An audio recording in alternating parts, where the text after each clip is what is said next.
Hello guys, welcome to my YouTube channel. आज का हमारा जो टॉपिक है वो है सर्टिफिकेशंस के ऊपर। ठीक है, हम जो सर्टिफिकेशंस करते हैं, जो सर्टिफिकेट हम इकट्ठा करते हैं कि हमें एक अच्छे से अच्छा जॉब मिल जाएगा, तो ये करना ठीक है या नहीं? ये क्या वर्थ इट है 2026 के लिए या नहीं? पहली बात, ये जो सर्टिफिकेशंस है ये हम क्यों करते हैं? ये करते हैं हम जैसे अपना जो वैल्यू है, जो सीवी का वैल्यू है वो थोड़ा इंक्रीज करने के लिए, एक स्टैंडर्ड लेवल हाई करने के लिए। ठीक है, हम सोचते हैं कि लिंक्डइन में हम इसे सबमिट करेंगे और लिंक्डइन में हमारा एक अलग ही ऑरा बन जाएगा। ठीक है, तो हम ऐसा सोचते हैं। ठीक है, बट रियलिटी क्या है? अभी के समय में मतलब हर एक बंदे के पास ये सर्टिफिकेट्स है। अभी आप लिंक्डइन ओपन करो, आज के दिन में देखोगे 100 बंदे के पास सेम सर्टिफिकेट है। कल देखोगे तो 200 के पास और ज्यादा सर्टिफिकेट्स है। तो अब आप लोगों को पता है कि अभी के टाइम पे क्या होता है। अभी के टाइम पे जो हम सीवी देते हैं वो शॉर्टलिस्टेड कैसे कैसे होता है? वो होता है एआई के जरिए। ठीक है, एआई शॉर्टलिस्ट करता है, तो इंसान तो करते है नहीं। तो एआई जब देखेगा कि सारे के सारे बंदे के पास यहाँ पर सेम सेम सर्टिफिकेट्स है, मतलब सेम नहीं, मैं बोल रहा हूँ अलग अलग हो, बट बहुत सारे सर्टिफिकेट्स, तो ये कैसे आपको अलग करेगा? कैसे आपको शॉर्टलिस्ट करके आपको जॉब इंटरव्यू तक पहुंचाएगा? ठीक है ना, ये बहुत बड़े क्वेश्चन है। क्योंकि सबके पास सर्टिफिकेट्स है, मतलब ये सर्टिफिकेट्स से अब शॉर्टलिस्टेड होना मुश्किल है। ठीक है, तो कुछ अलग करना पड़ेगा। हम जो ये सब जो हमारे पास आता है सोशल मीडिया में, सर्टिफिकेट्स ले लो, जॉब ले जाओ, सर्टिफिकेट्स बेच रहा है हमें। ठीक है, इन सारे सर्टिफिकेट्स के पीछे हम अगर टाइम वेस्ट ना करके, अपना मनी वेस्ट ना करके, किसी स्किल्स पे अगर ये सब हम इन्वेस्ट करें तो अच्छा होगा। अभी के जो टाइम पे स्किल्स सबसे ज्यादा मैटर करता है। ठीक है, पहले हो सकता है कि थियोरेटिकल स्किल्स, मतलब थियोरेटिकल नॉलेज से भी नौकरी मिल जाता था पहले, बट अभी के लिए थियोरेटिकल नॉलेज कोई मायने नहीं रखता। कॉलेज में जस्ट थियोरेटिकल एग्जाम पास करने के लिए हमें थियोरेटिकल पढ़ना पड़ेगा, उसके अलावा इसका कोई काम नहीं है। टेक्निकली स्किल होना बहुत बहुत बहुत ज्यादा जरूरी है। आप अगर बहुत सारे सर्टिफिकेशंस लेके 10-15 और सर्टिफिकेशंस का ढेर लगा के अगर इंटरव्यू देने चले गए, अगर मान लो कि तुम सिलेक्ट हो गए, शॉर्टलिस्टेड हो गए तुम्हारे सीवी, और तुम इंटरव्यू देने चले गए, वहां पर जाके पहले क्वेश्चन में ही वो समझ जाएगा कि तुम स्किल्ड नहीं हो। तुमने खाली पैसा लगा के सर्टिफिकेट्स खरीदा है, एमसीक्यू टिक करके तुम सर्टिफिकेशंस तुम्हें मिल चुका है। तो वो लोग पहले क्वेश्चन में ही समझ जाएगा, वो लोग बोलेगा ठीक है भाई तुम जाओ, तुम जा सकते हो। ठीक है, ये एक बात सुनने के लिए तुम इतने सारे रुपया खर्च किए, मतलब स्पेंड किए एक सर्टिफिकेशन के पीछे। ठीक है, इतने सारे सर्टिफिकेशन के पीछे क्या लाभ हुआ? गए तुम, जाके रिजेक्ट होके आ गए, इससे कोई फायदा हुआ नहीं। तो सर्टिफिकेशंस अभी के लिए 2026 में सर्टिफिकेट्स के पीछे भागना एक मतलब कि वेस्ट है। ठीक है, तो हमें सर्टिफिकेशंस के पीछे नहीं भागना, हमें क्या करना है, अपने आप को सुधारना है, अपने ऊपर ध्यान देना है, देखना है कि मैं जो फील्ड में जाना चाहता हूँ वहां पर क्या चल रहा है, अभी इंडस्ट्री लेवल में क्या चल रहा है। और एक बात, ये दुनिया इंट्रोवर्ट्स के लिए नहीं है। ठीक है, यहाँ पर तुम इंट्रोवर्ट हो, मुझे बात करने नहीं आती, मैं तो शर्माता हूँ, ये सब नहीं चलेगा। तुम 1000 सर्टिफिकेट्स लेके आ जाओ, बट तुम्हें बात करने का तरीका नहीं आता, तुम्हें अपना इंट्रो देना नहीं आता, तुम्हें कम्युनिकेशन स्किल्स नहीं आता। कम्युनिकेशन स्किल्स मतलब ये नहीं तुम अपने बारे में बोल रहे हो, दादा दादी के बारे में बोल रहे हो, ये सब नहीं। बिजनेस कम्युनिकेशन स्किल्स जो होते हैं वो नहीं आता।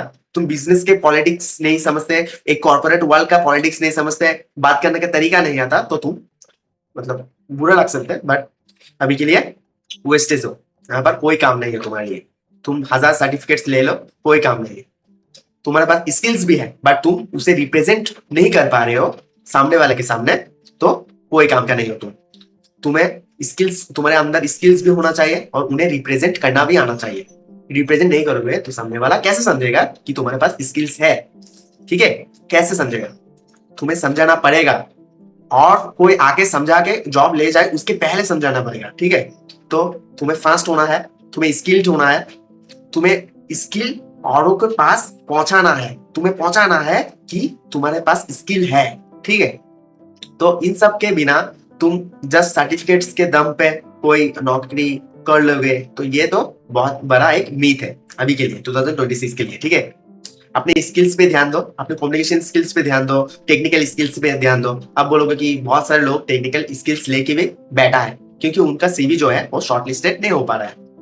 तो क्यों नहीं हो पा रहा है? अभी अभी हमें सबको पता है 2026 में जो सीवी जो शॉर्टलिस्टेड होता है वो एआई के जरिए होता है। ठीक है, तो एआई क्या करता है, एआई का एक पर्सनल क्राइटेरिया वहां पर दिया हुआ होता है कि ये अगर हो तो इसे शॉर्टलिस्टेड करना, वरना शॉर्टलिस्टेड मत करना, ठीक है।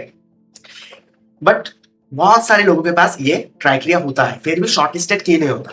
इसका जो एक मेन लॉजिक बनता है वो है, जो लोग कॉर्पोरेट सेक्टर में अभी इन मतलब है, वहां पर है, ठीक है, वो लोग नौकरी करते हैं, उन लोगों के दोस्त बनते हैं कॉर्पोरेट सेक्शन पे, और वो लोग एक जॉब से दूसरे जॉब में स्विच करते हैं। जब वो स्विच करते हैं, वो लोग सोचते हैं कि अपने पिछले कंपनी में जो मेरा दोस्त था वो मेरे साथ यहाँ पर आ जाए तो बहुत बढ़िया हो जाएगा, एक साथ काम करेंगे, एक दोस्ती बन गई थी, ठीक है ना, उस कंपनी में। तो वो क्या करता है, वो अपने दोस्त को बुलाता है, उसका दोस्त उस नौकरी को छोड़ के आने के पहले वो अपना दोस्त को बुलाता है कि भाई यहाँ पर खाली हो जाएगा एक सीट, तो तू आके पकड़ ले, ठीक है। तो यहाँ पर क्या होता है, जो कॉर्पोरेट सेक्टर में ऐसा ही चलता है कि मैं अपना दोस्त को खींच के ले आऊं, मेरा दोस्त उसका दोस्त को ले आए, ऐसा ऐसा एक फैमिली की तरह वो लोग हो जाते हैं, और वो लोग चाहते हैं कि उनका जो दोस्त और बंदा हो वो आ जाए उस पोजीशन में, ठीक है। तो इस चक्कर में क्या होता है, जो नए यहाँ पर हम करते जा रहे हैं अप्लाई, हो नहीं रहा, क्योंकि हमारा सीट होता है, वो जो वैकेंसीज होता है वो खाली होता है 2-3, हम करते हैं 1000 अप्लाई, ठीक है ना, 1000 अप्लाई कर दिया हमने कैंडिडेट्स, बट वहां पर सीट ही नहीं है। जो हम देखते हैं कि वहां पर वैकेंसीज जो होता है वो रियल वैकेंसीज होता भी नहीं है, क्योंकि उससे मतलब 50% जो होता है पहले से रिजर्व होता है, क्योंकि वो लोग पहले से पता होता है कि भाई जल्दी से जल्दी यहाँ पर सीवी भेज दे भाई, मुझे पता है कि यहाँ पर कुछ वैकेंसीज होने वाले हैं, क्योंकि वो लोग जाने वाले हैं। सुदेश, राहुल, ये तो मेरे भाई है, ये लोग बोला कि ये लोग चले जाएंगे दूसरे कंपनीज में, तू जल्दी भेज दे। तो और कोई सीवी शॉर्टलिस्टेड होने से पहले वो लोग रिजर्व जो है उसे मतलब कि रिजर्व कर लेते हैं, ठीक है ना। तो तुम्हारा पॉइंट वहां पर आ भी नहीं सकता, तुम्हारा चांस वहां पर आ भी नहीं सकता, ठीक है। तो बहुत समय होता है कि हमारा सीवी शॉर्टलिस्ट हो भी जाए, उसके बाद भी एक राउंड होता है, जो पहले राउंड होता था ना कि एमसीक्यू के जरिए कुछ शॉर्टलिस्टेड करते हैं, तो उस राउंड के बाद और कोई राउंड आता ही नहीं है, कोई मेल नहीं आता तुम्हें, कोई रिजल्ट नहीं आता, ऐसे भी बहुत समय होता है। इसका भी रीजन वही होता है, पहले जो राउंड होता था, पहले राउंड के समय शायद से कंपनी को पता नहीं था कि उसका जो एम्प्लॉय है वो लोग रेफरल देके दूसरे एम्प्लॉयज को ले आएंगे, तो वो लोग एक जारी कर देते हैं कि अपने कंपनी में वैकेंसी है। बट जब वो लोग फुलफिल हो जाता है, क्योंकि वो लोग पहले से टेक्निकली स्किल्ड है, तो वो लोग कंपनी भी सोचता है कि ये रेफरेंस आया है और टेक्निकली स्किल्ड भी है, तो हम नया फ्रेशर्स यहाँ पर घुसाएंगे क्यों, हम जो पुराना वाले रेफरल से आ रहे हैं उनको अच्छे से देख के उनको ही ले लेते हैं। तो बाहर से पुराने उन्हें सिखाने में पड़ेगा फ्रेशर्स को, तो दिक्कत है, स्ट्रेस है एक, ठीक है ना, एक्स्ट्रा स्ट्रेस है, तो इसके लिए वो लोग ये नहीं करते। तो फाइनल कंक्लूजन जो हमारा बैठता है वो है, सर्टिफिकेशंस अभी के लिए मैटर नहीं करता। बहुत समय तुम देखोगे जो जॉब वैकेंसीज आता है वहां पर तुम अभी के लिए अभी एक टेंडेंसी जो क्रिएट हो चुका है, वो वहां पर लिखा हुआ होता है सर्टिफिकेशंस के जो बाहर होता है वो मैंडेटरी सेक्शन पे नहीं होता, वो मतलब रिकमेंडेड, मतलब तुम करो तो अच्छा है, अगर नहीं है तो भी चलेगा। तुम्हारे पास स्किल होना चाहिए, अगर तुम्हें मिल गया इंटरव्यू का जो चांस है वो मिल गया, तो वहां पर फोड़ के आना है, ठीक है, तोड़ू फोड़ू परफॉर्मेंस देकर उन्हें इंप्रेस करके आना है, उसके बाद तुम्हें जॉब मिलने से कोई नहीं रोक सकता, ठीक है। तुम्हारी स्किल्स होना चाहिए, ठीक है। तो बात खाली इतना है, सर्टिफिकेशन से स्किल्स नहीं मिलते, सर्टिफिकेशन के वो एमसीक्यू मार्क करके कोई स्किल्स नहीं मिलता तुम्हें, खाली एक डिजिटल सर्टिफिकेट मिल जाता है जिसका जो अभी के लिए कोई वैल्यू है नहीं, ठीक है। तो सर्टिफिकेशन उतना ही कह रहा हूँ जो तुम्हारा जरूरी है और जो तुम्हें स्किल्स दे, ठीक है ना। बहुत सारे सर्टिफिकेशन ऐसा भी होता है जहां से तुम स्किल गेन कर सकते हो, रियल वर्ल्ड प्रोजेक्ट करके उसके बाद सर्टिफिकेशन मिलता है, मैं उन्हें सपोर्ट करता हूँ, वो सारे ठीक है। बट जो सर्टिफिकेट्स तुम्हें खाली एमसीक्यू टिक करके 2 वीडियोस देख के मिल जाता है, वो सारे सर्टिफिकेट्स का कोई मतलब नहीं बनता, ठीक है। तो बाकी तुम लोग समझदार हो, तुम लोग जानते हो क्या करना है क्या नहीं। मैं तो चाहता हूँ तुम लोगों को सभी को अच्छे से अच्छे जॉब मिल जाए और अच्छे से अच्छे तुम लोग करो लाइफ में।